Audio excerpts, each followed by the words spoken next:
Ребята, у меня есть такая инфа, за которую из меня же всю кровь выпьют, если я вам ее солью. Если вы понимаете, о чем я. Речь идет о монстрах из 8-й части Resident Evil. Однако не волнуйтесь насчет спойлеров. Мы опустим все сюжетные моменты, кто, куда, зачем идет, по каким причинам, чем все заканчивается и так далее. Мы, как всегда, сконцентрируемся на лоре. Он здесь жуть какой интересный. Сегодня я вам расскажу об иерархии монстров, кто такая Леди Димитреску, как она получила и какие силы. Мы поговорим о том, кто такие оборотни, как они получились, ну и, естественно, как все это связано с плесенью из 7-й части.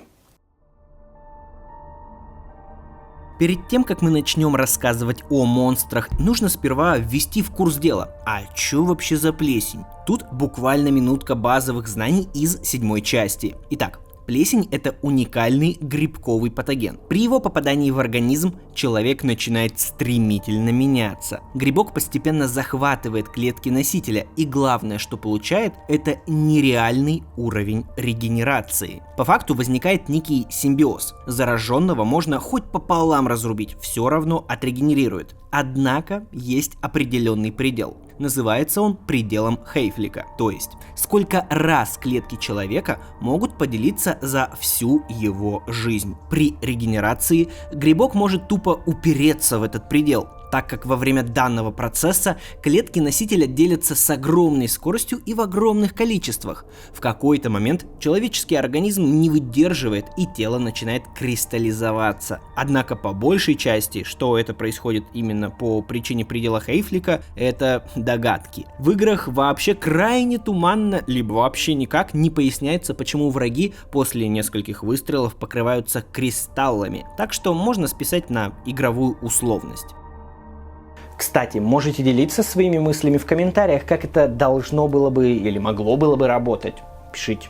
Ладно, продолжим. Когда зараженному наносят массовые критические повреждения, плесень быстро перестраивает тело, частично не поспевая сделать все нормально, частично потому что уже восстанавливать нечего, а значит замещает часть тела собой. Это изменяет человека практически до неузнаваемости. На таком позднем этапе он больше походит на биомассу. Если же грибок захватывает организм уже мертвого субъекта, то его тело полностью покрывается плесневидными отростками. Способности мыслить, конечно, уже не предвидится. Таких назвали плесневиками. Они действуют лишь согласно инстинктам либо приказам так называемого вожака. Им в 7-й части выступала Эвелина. Еще будучи эмбрионом, ей ввели образец грибка, и она обрела удивительные способности. Помимо мощной регенерации, девочка могла генерировать плесень вокруг себя и заражать окружающих. А раз в них часть Эвелины, то зараженные подконтрольны ей. Однако, откуда взялась эта плесень, которую ввели в Эвелину? Все началось около 100 лет назад с девушки по имени Миранда. Во время эпидемии испанки она потеряла свою дочь. Девушка покоя себе не находила и мечтала вернуть ребенка. В один день Миранда забрела в пещеру, дабы покончить с собой. Каким только образом, непонятно. В пещере было огромное грибковое основание, которое позже назовут мегамицелий. Разумеется, она совершенно не знала, что это такое, поэтому решила посмотреть его поближе. Как результат, девушка коснулась плесени, та стала ее стремительно поглощать. Тело девушки, судя по всему, погибло, но разум сохранил мегамицелий. Следом из этого грибкового основания вышла совершенно новая Миранда. Воспоминания остались, человеческий вид тоже, но вот организм полностью состоял из грибковых клеток. Девушка обрела невероятные способности, связанные с контролем плесени, ну и еще несколько сверхъестественных по типу кастования фаерболов. Но данный момент никак не поясняется. Скорее, управление собой на клеточном уровне – это по факту И после перерождения у Миранды родился план. Спойлерить мы его, конечно, не будем, но по большому счету ей понадобился совершенный и кое в чем уникальный организм. Поэтому переносимся к моменту, когда она оказалась в деревне.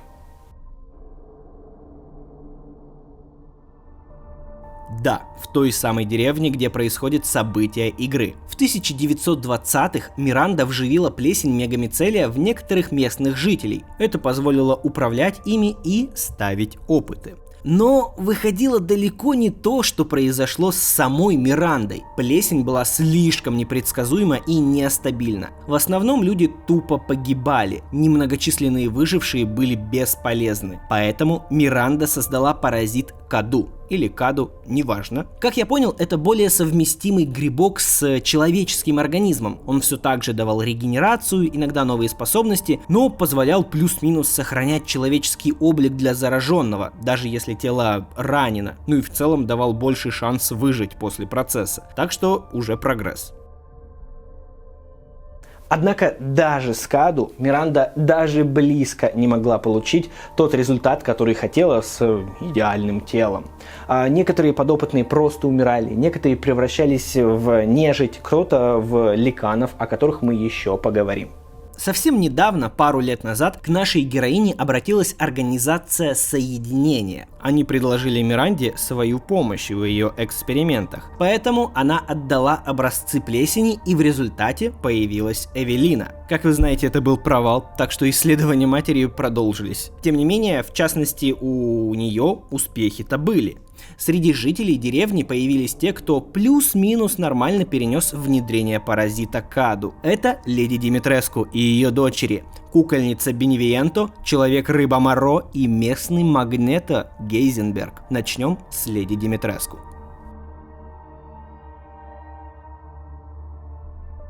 Пациент 181. Альсина Димитреску, 44 года. Потомственная дворянка, не из деревни. Заболевание. Наследственная болезнь крови. Внедрение Каду проходит успешно. Крепкая взаимосвязь паразита и носителя. Функционирование мозга в норме. Эксперимент проходит крайне успешно. Подопытная сохранила человеческую форму и получила ряд способностей. Одна из них – это невероятно быстрая регенерация. Она намного выше остальных зараженных плесенью. Судя по всему, регенерация каким-то образом повлияла на рост Альсины. После внедрения Каду ее рост составлял 2,9 метра. Из прочих способностей может превращать свои ногти в длинные когти.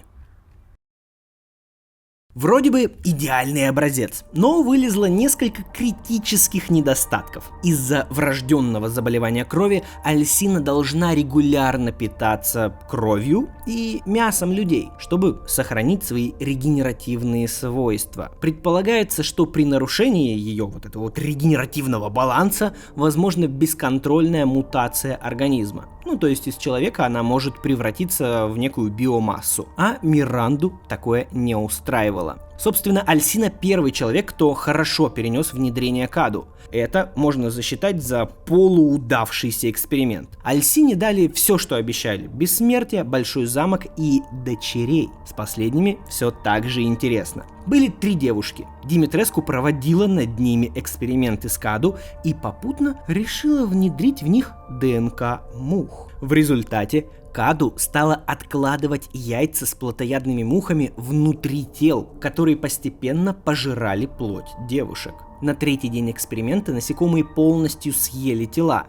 Но мухи таким образом собрали информацию о строении тела, и в дальнейшем они просто собрались обратно и образовали съеденного человека. В местах, где должны были быть губы, они потемнели и покраснели, на щеках наоборот, повторили форму, цвета, так что по факту 3 девушки отныне не люди, а просто куча хорошо сложенных мух. После своего перерождения они смотрели на Димитреску как на собственную мать. Позже Альсина выбрала им имена – Белла, Даниэлла и Кассандра. По факту ничем не отличаются, и вы их хрен различите, если не обратите внимание на цвет их кулона. Тут мне хочется вставить свои 5 копеек, потому что, по моему мнению, это самые живучие и неубиваемые монстры в игре. Мухи, из которых состоят девушки, на самом деле плесень, которая может разлетаться на целый рой. Это же, реально наномашин сан, которые просто разлетаются и слетаются. Типа даже одну такую муху убить крайне сложно, Обычные пули целый рой не возьмут, гранаты тоже. Однако девушкам крайне не повезло жить на севере. Дело в том, что если температура опускается ниже 10 градусов по Цельсию, метаболизм насекомых замедляется, и они впадают в некое подобие криптобиоза. По этой причине девушки практически не выходят на улицу, иначе их можно будет убить. Питаются в основном мясом, преимущественно человеческим. Чтобы поймать жертву, мухи принимают форму человека и в процессе выделяют феромоны. Так легче привлечь добычу. Однако это только вершина айсберга. В замке Димитреску помимо Альсины и ее дочерей были и слуги.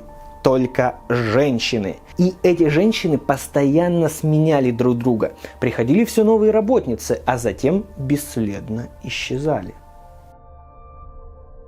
Тут дело в том, что семья Димитреску крайне строго и критично относилась к работе служанок. И если работница хоть в чем-то провинится, ее отправляли в подвал для пыток. Там Альсина либо ее дочери ставили свои жуткие эксперименты.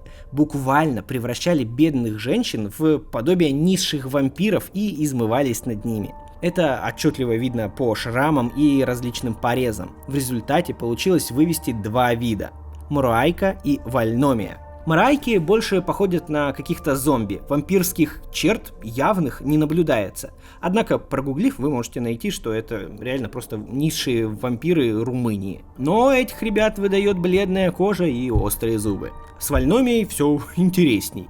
Они больше смахивают на вампиров. Это видно по длинным и острым клыкам, явно не человеческому носу, а также крыльям, которые уж слишком похожи на те, что у летучих мышей, только вот как бы мясные. Крылья — это вообще отдельная тема. Создатели явно подзапарились и сделали их анатомически правильными. Подробнее об этом я рассказывал в ролике про драконов на Научпоп канале. Тоже и с когтями волколаков, о которых чуть позже. Короче, сразу говорю, что над детализацией монстров явно поработали хорошо. Как итог, имеем этакий фем-замок с кучей монстрок-вампирок. Донна. Следующий относительно удачный эксперимент Миранды. Ее взаимосвязь с Каду была слабее, чем у Димитреску, но все еще мощная. Донна страдала серьезным психическим расстройством. Конкретно она была умственно отсталой. Поэтому Миранда удивилась, что после эксперимента мозговая активность была в норме. В детстве после смерти своих родителей Донна заперлась в своем доме и разговаривала только с куклой, которую ей изготовил ее отец. Увидев бедное дитя, Миранда удочерила ее, а после стала ставить над ней эксперименты. После внедрения Каду каких-то физических изменений не последовало. Однако со временем выяснилось, что девушка может управлять растениями, зараженными мутамицелием. Фишка такая. В деревне есть некие желтые цветы, выделяющие специфическую пыльцу. Когда человек ее вдыхает, Донна может накладывать на жертву галлюцинации, и, по всей видимости, именно те, которые она сама захочет. Описан случай, когда она попросила своего садовника посадить эти самые желтые цветы. Разумеется, он в процессе надышался пыльцой и спустя некоторое время увидел свою усопшую жену. Садовник сразу же рассказал об этом Донне, и та обрадовалась. Попросила его прийти к ней завтра, мол, он сможет вновь увидеться со всеми умершими родными. Но то ли из-за того, что Донна умственно отсталая, то ли из-за того, что Миранде нужно было крутое тело с суперспособностями и регенерацией, она тоже не подошла. Опыты продолжились.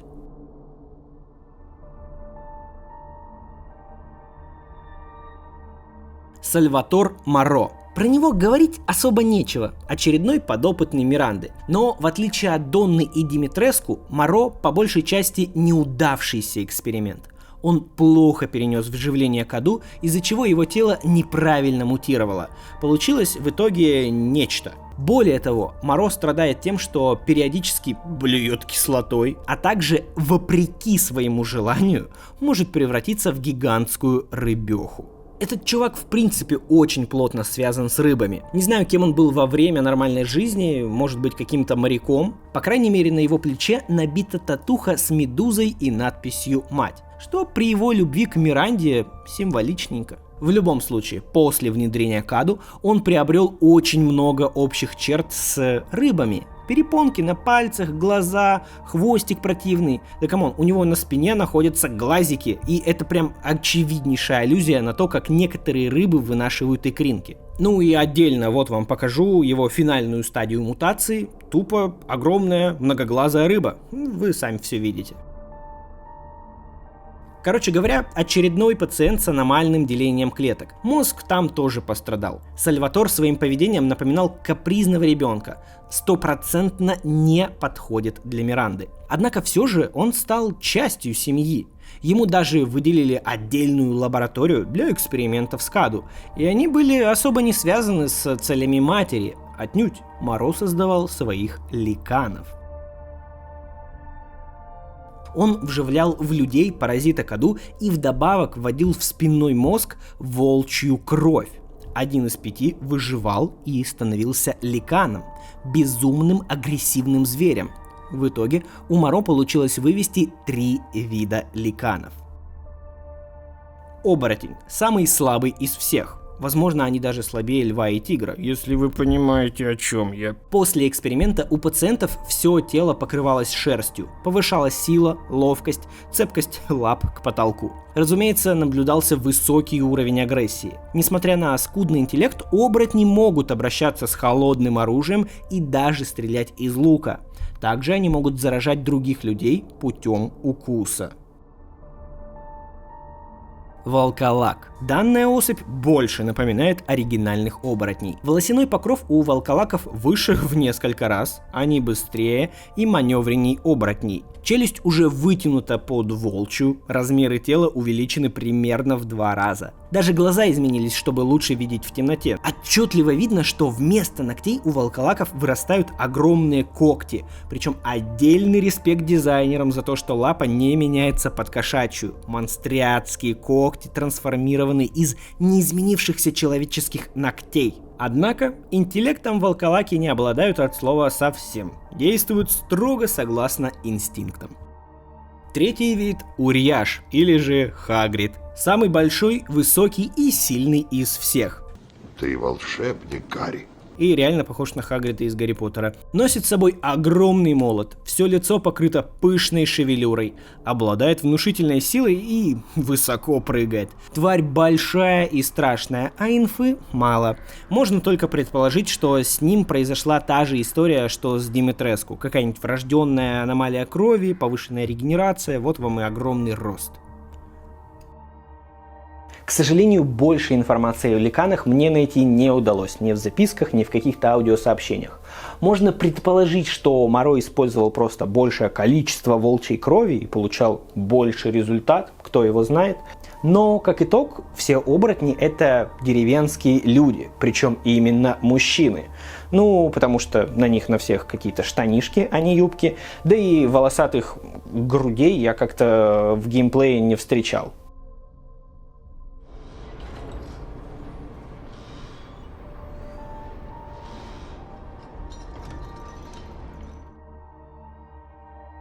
Пациент Карл Гейзенберг. Связь с Каду пережил более чем отлично, даже лучше, чем Альсина Димитреску. Мозговая активность тоже в норме.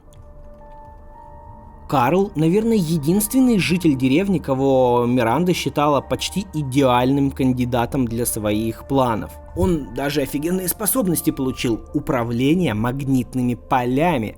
А если точнее, то у него есть органы, которые генерируют электрический ток. Прям как у скатов.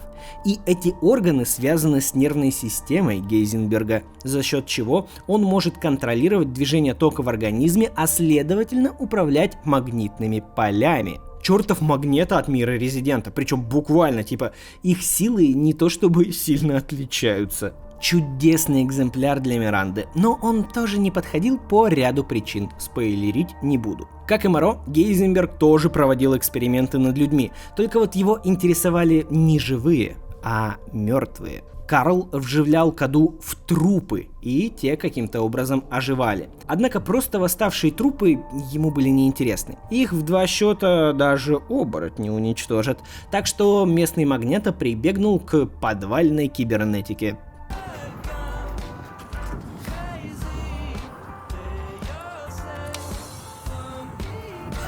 get pissed on. Так, о чем это? Ах, да. Гейзенберг хотел создать кибернетизированных зомби. Стоит заметить, что Димитреску и Моро ставили эксперименты на живых людях, и у всех у них были какие-то мутации.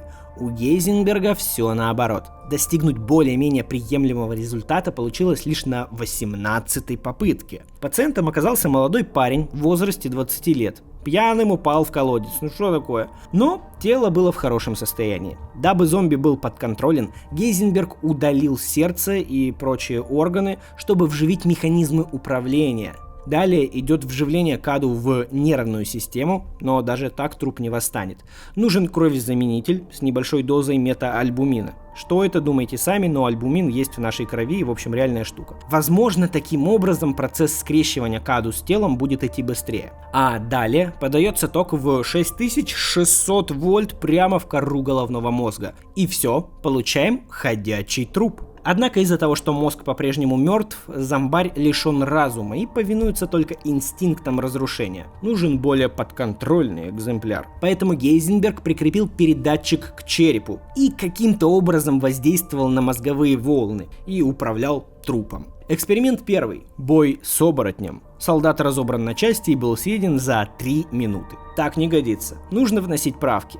Чтобы увеличить пробивную способность и убойную силу, Гейзенберг установил КАДу-реактор в грудь. Таким образом, запас энергии возрос в несколько раз, плюс он заменил нижнюю часть буром, который, видимо, и питался от реактора. И уже во время второго эксперимента оборотни потерпели поражение. Такой солдат намного эффективнее в бою, однако все равно оставался недостаток. Реактор, как и все тело, было уязвимо. Достаточно всего пары выстрелов в источник питания, чтобы ликвидировать солдата. Тут, кстати, интересная деталь. Чем больше всяких модификаций вносил Карл, тем больше всяких заплаток видно на телах. Солдат с дрелью уже хорошо, это папочка из Биошока, но этого недостаточно. Как и папочку, нужно оснастить солдата броней. Так на свет появился реактивный солдат. Главная его особенность – наличие реактивного ранца и головного такого стабилизатора. Летать такой боец не может, а вот дышится, так сказать, легко. Но все равно реактор оставался открытым, как и некоторые части тела. В последней модели под названием «Бронесолдат» Гейзенберг убрал реактивный ранец и полностью покрыл бойца бронированными пластинами из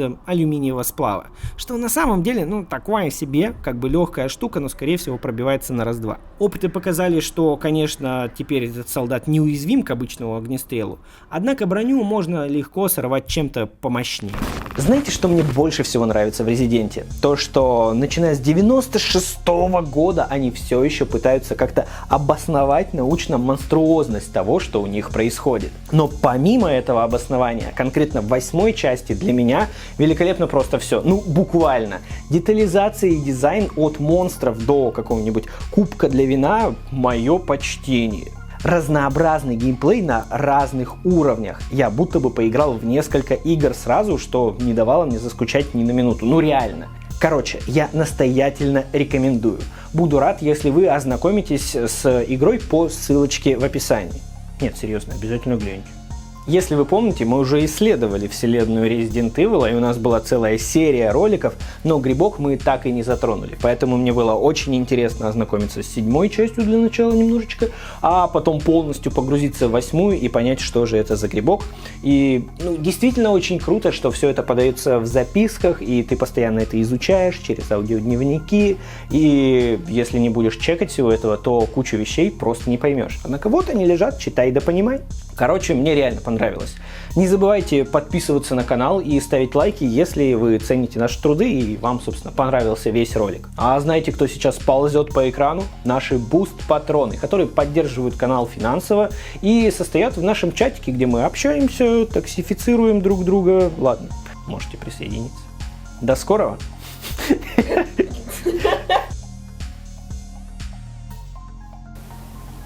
Прям вот так вот. Чё? Прям, чтобы все знали, что ты свою жопу продал, да? Почему? За одну копию игры.